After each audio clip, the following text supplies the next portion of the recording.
The true miracle is not to be able to walk on water, but to be able to walk on the earth. If you look up Thich Nhat quotes on the internet, that's one you'll definitely find in lots of places, given in lots of slightly different versions. There's an interestingly different one. The true miracle is not to be able to walk on water, but to walk on the green earth, which is interestingly different. We'll get back to that. Not sure whether that quote actually counts as an internet meme, but it's used in much that way. People appropriate it, use it for their purposes, whatever they want it to mean, or just as a kind of nice thing, quote for the day. Thich Nhat Hanh, I think, had a couple of things in mind when he said that.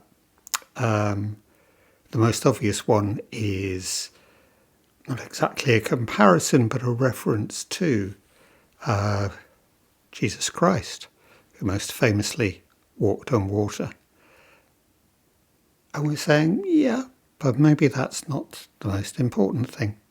But I think he also had another source in mind, which is Layman Pang from the 8th century. Last couplet of a verse that Pang wrote.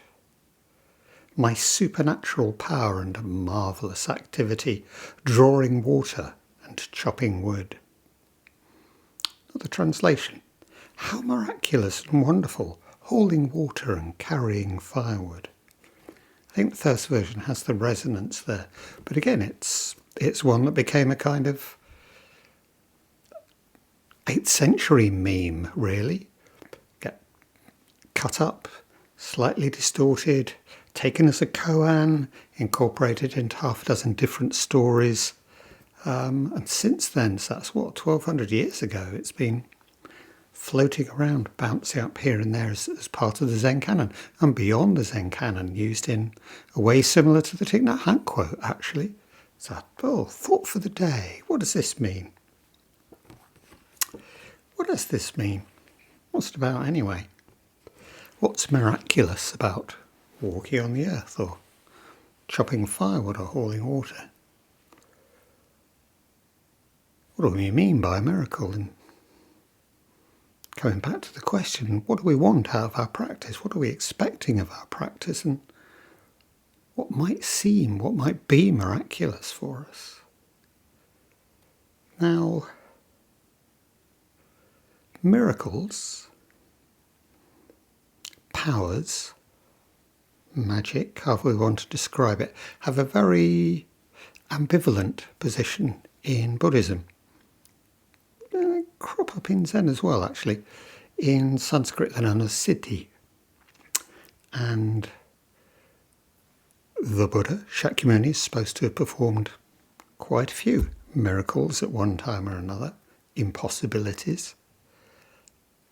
But rather than seeing as being the demonstration of his marvellousness, they're always taken with a note of caution. This isn't what Buddhism's really about. This isn't what Zen is really about. They're good publicity, good for making converts, but this isn't really what our practice is in aid of, being able to levitate or have water and fire come out our ears or anything.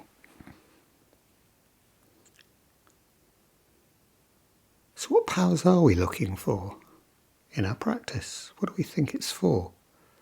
What are we hoping to gain? Go back to gaining ideas and Barry Magid's idea of curative fantasy. What's our story about why we're doing Zen anyway? We all have one, probably several. And it probably changes as we go along through practice, and no harm in that, because it's a lot of what our practice is about, engaging with what we think we're going to get, and then the reality of our actual experience of evolving practice. And no doubt a lot of it is to do with specialness, with what makes things special. And of course, at one level, Jesus is special because, look, he's performing a miracle. He can walk on water. Unique. And yet, of course, that's not why Jesus is important. He's important because he is the Son of God, singular, different from everybody else. That's what makes him special. So are we associating power, attainment, whatever we want to call it, with being special, being unique, or with something else? And what about the overlooked? What about the things which don't seem special to us, which don't seem unique, don't seem important? What about that? This is an important thing to think about because it's a good question. What's more fundamental? The things we have in common, or the things which separate us, the things which make us unique? And if we're looking for things which make us different, things which offer us power, is that in aid of a specialness which is separate, which is drawing us apart from the everyday, from ordinariness? It's complicated because there's always going to be a push-pull, a tension within that, because, well, we're complicated beings, aren't we?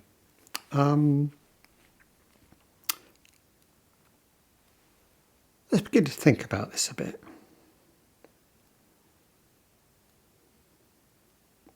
If we want to think about specialness, if we want to think about specialness in relation to the ordinary, we could do worse than start with that perennial, fundamental question of philosophy since the beginning of who knows when. Why is there something rather than nothing? Why is there this? Why is there experience? What is it to see, hear, touch? What is it that there's other beings out there? Why is there anything? And of course, people have been coming up with answers for as long as they've been asking the question. And for our purposes, that's really a distraction, a sideshow. We can come up with any number of different answers. That's not really the point. I think the point for us would be just simply asking that question and the kind of space which just asking it opens up. What is this? It's another way of asking the same question, is it? Traditional Korean koan, Korean Zen koan. What is this? It's basically asking the same question. What is this? So at one level it's the dumbest question we could ask, and as we know, the Buddha was very down on asking dumb questions. But if it takes us in the direction of just appreciating the marvellousness, the weirdness of actually being, of experiencing, then I think maybe that's something.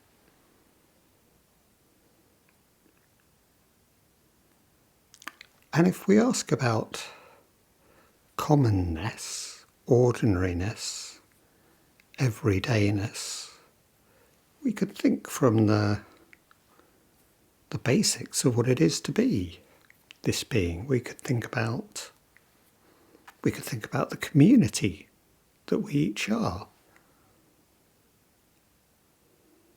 I can think of my different self-states, which we talk about, the way I manifest this or manifest that, but, let's just stick with the biology for a moment.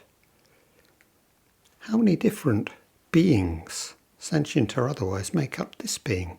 I don't know how many billion bacteria of how many thousand or mega-thousand different species there are in my gut alone, but it definitely is billions. Within each cell of my body, these little mitochondria, the little power packs that power each cell, they don't even have human DNA. I am a community, a coming together of so many different forces. And that's before I even get down to the molecular or the atomic or the subatomic or the quantum level and the sheer how-isness. How is this possibleness of any of this? Enzymes, hormones, regulation. Come back to things I'm more directly aware of. The pumping of the heart, the regular rhythm of my breathing that I don't have much to do with. I can consciously intervene, but it's just going to carry on regardless in some form or another until it doesn't.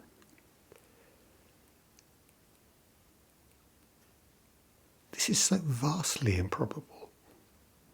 Or we can take that out to the community of beings which I'm a part. The fact that I said the same basic smell language of pheromones that I share with mammals, animals in general.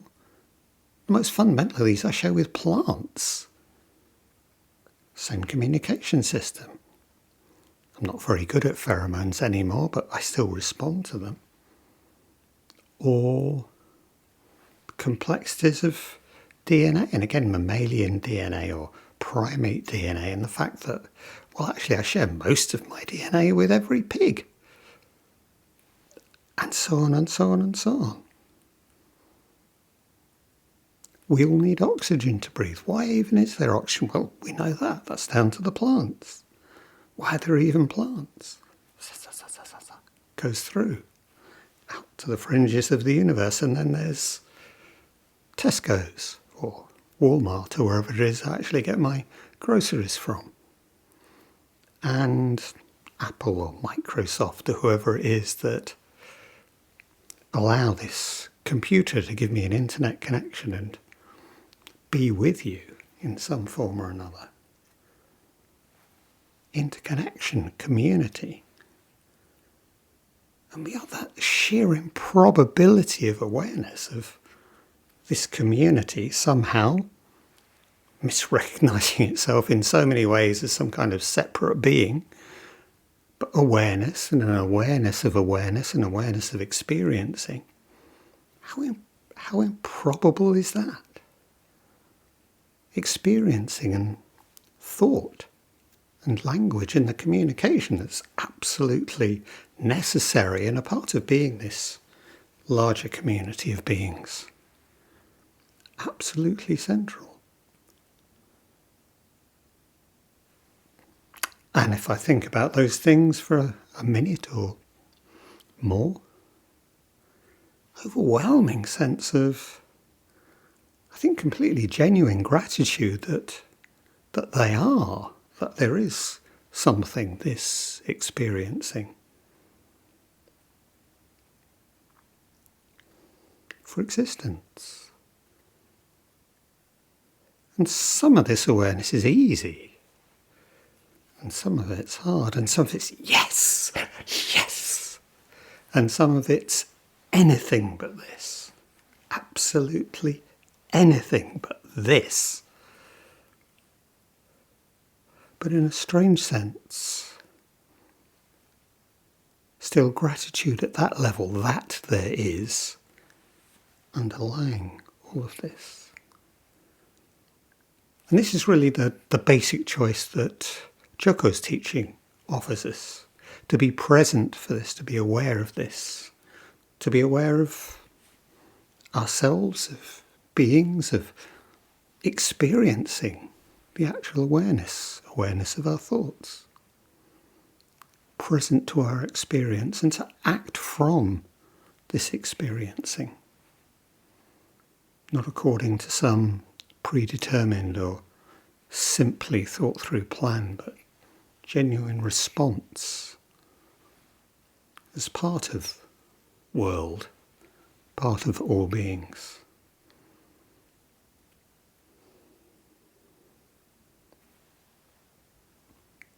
And that's the point of the image of ABC, a bigger container that one of the things our practice develops is, hopefully, an ability to hold, contain safely, kindly, gently, more and more of our experiencing. Even if sometimes that's just being able to hold, not being able to hold some aspect of our experiencing. It's not all fun, it's not all joy by any means. And this relates, of course, to Barry's saying that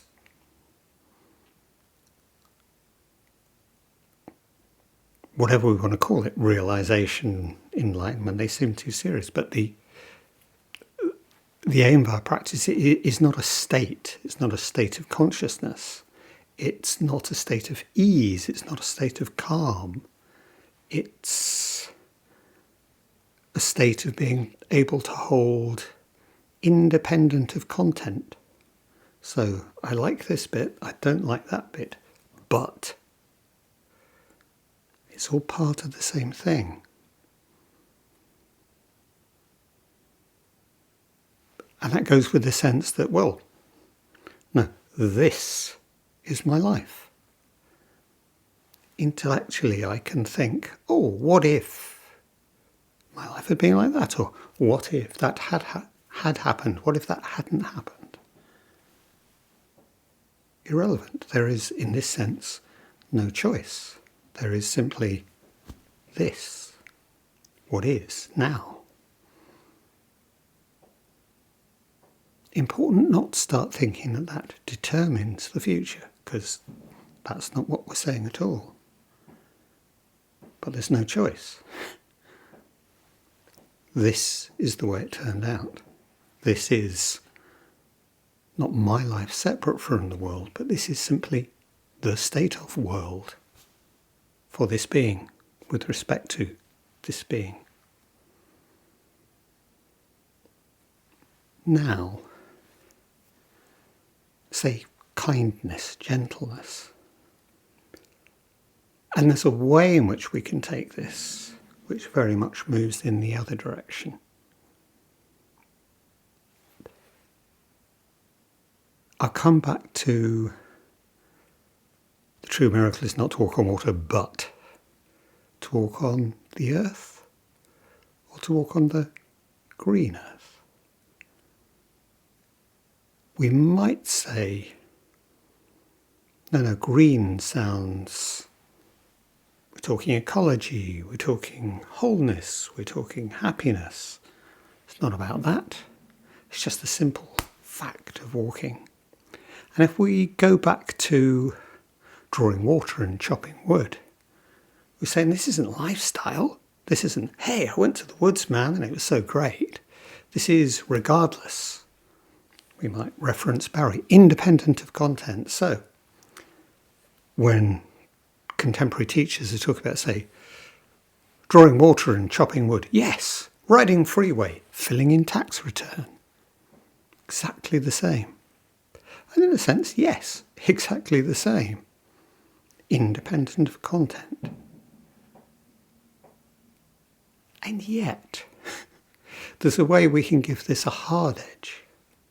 That kind of, okay, I know it's cold, I know it's miserable, I know you've just been insulted, but come on, pull your socks up, pull yourself together. No slacking, no need to be soft. And then we've turned the whole thing on its head again. And we've broken our honesty, we've broken our responsiveness to life, because then we've imposed. And if we impose equanimity on ourselves, fake equanimity, if we impose a distance, because, no, I'll man up.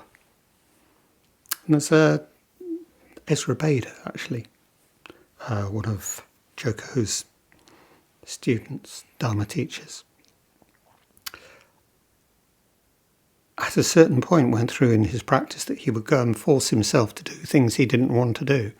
And he was very proud of this, that yes, it's okay, I can expand the container, I can make myself go and sing in public, or, whatever. Anything I really feel a strong resistance to. Actually, he decided, actually, no, this isn't it at all. All I'm doing is I'm artificially hardening myself. I'm putting up a barrier between me and experience. I'm proving I can do things, yes, but that's not practice. That's not, in my terms, not separate. That's not honest. So we can push this. And always the choice is between pushing our practice in one wrong direction, as Barry often says, into a ditch on either side, or pushing it the other way into a ditch. Somehow, it's up to each of us to find a line through which works in terms of honesty for ourselves. So we can say, and it's really important to, in a sense, we've got these two different, we won't exactly call them levels, maybe they're more like axes. We've got at the personal level, personal perspective, what matters to me. And if it doesn't matter, then there's no tension. If it doesn't matter to me, there's no practice. And at another level, we've got kind of the cosmic level.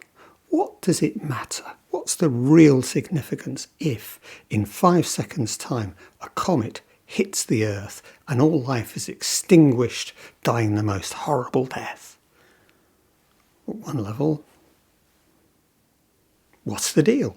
It's just another planet. But of course, for all of us, that's not the case. Why should we pretend that that's even relevant from our perspective? And yet, in a way, we have to hold both in some kind of awareness. And so it has to matter. And what is the point and what does matter? And if we accept this bigger perspective, then what do we do with that?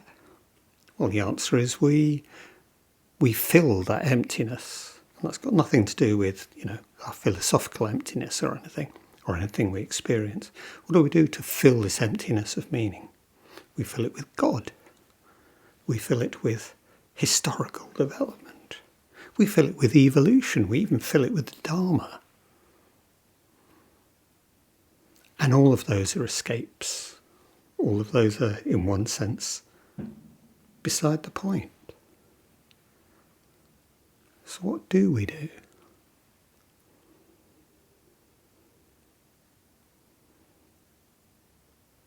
I come back to Thich and Layman Pang. And this difference, maybe we can take this difference between walking on the earth and walking on the green earth in a slightly different way, because which of us wouldn't prefer to walk in beautiful green fields or in some kind of, post-apocalyptic wasteland? Maybe there is something about chopping wood and carrying water that's different from sitting in a monastery. Again, let's come back to Layman Pang. It's called Layman Pang because he was a layman. He was again, as far as we know the story goes, there's some reason to think it may be vaguely true. He was a businessman, but a student of the Dharma, a very serious student of the Dharma, worked with some of the major Zen masters of his time. As a result of which, he gave up his business, according to the story. He put all his wealth in a boat, sunk it in the river, became an itinerant wanderer with his family, didn't leave his family, went with his wife and his daughter, in some ways reputed to be of the same level of Zen attainment as he was, or perhaps even greater. They wandered for years, decades, making kind of itinerant living. But talking to great teachers, having visits from government officials and the rest of the kind of slightly surreal world that the picture we have of 9th century China. So there's choice there, there's action there. They're saying, no, actually, where you live, how you live is important. And trying to find, through your actions, establish a harmony as part of life. And actually this relates back to a very traditional Confucian idea that, and Confucian is a very different strand within Chinese culture from Buddhism, but this idea that the aim of Confucian life is to work towards harmonizing your desires and your activities. What you want, what your duties are, and how you actually live. Found out just yesterday actually that harmony, in the term that we have it from classical, is actually a term from carpentry. Things fitting together elegantly or accurately or functionally. We can think in all these terms. So to establish some kind of practical harmony within life. That seems like a pretty reasonable aim. Walking upon the green earth rather than in the wasteland. So Pang didn't become a monk, although he was invited to, because he preferred to live in the world of ordinary things, not the world of set apart, spiritual things. And so for him, my supernatural power and marvellous activity is exactly drawing water and chopping wood. The overlooked.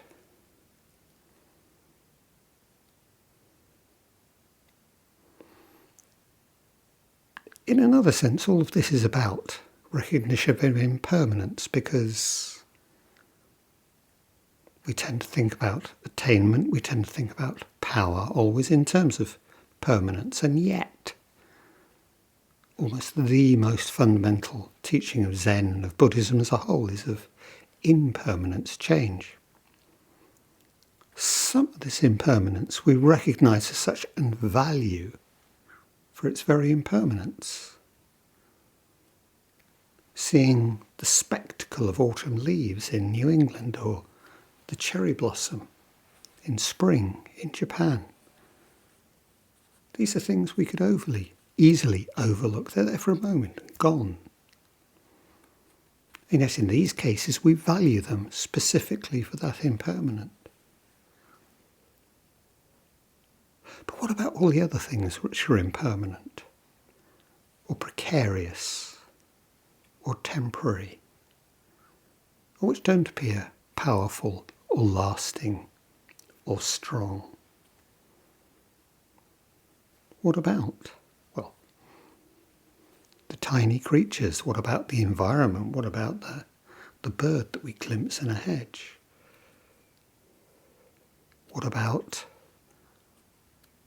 vast numbers of people displaced by war or forced to live in really difficult circumstances on the fringes, the margins?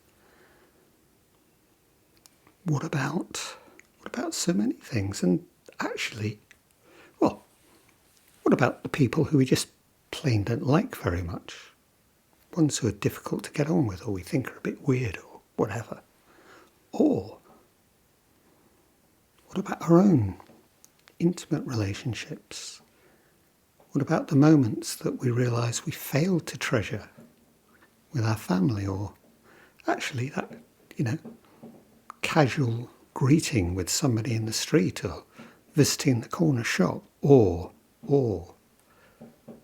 the not particularly spectacular sunset that we catch out the corner of our eye, or the bird sat on a telephone, or whatever. The spider's web on the skirting board, I don't know. The mould that's formed a really interesting everything special, everything wonderful. We can start thinking this through. How special is it to actually be able to see everything as special? How special is it not to need to be special, or not to need special things? However we actually respond to these, all of this is, as always, about relationship, awareness. Just as relationship, whether that's with the things of the world, with other beings, human or otherwise, or just with the different aspects of ourselves, awareness of our own body. Relationship, life, possibility.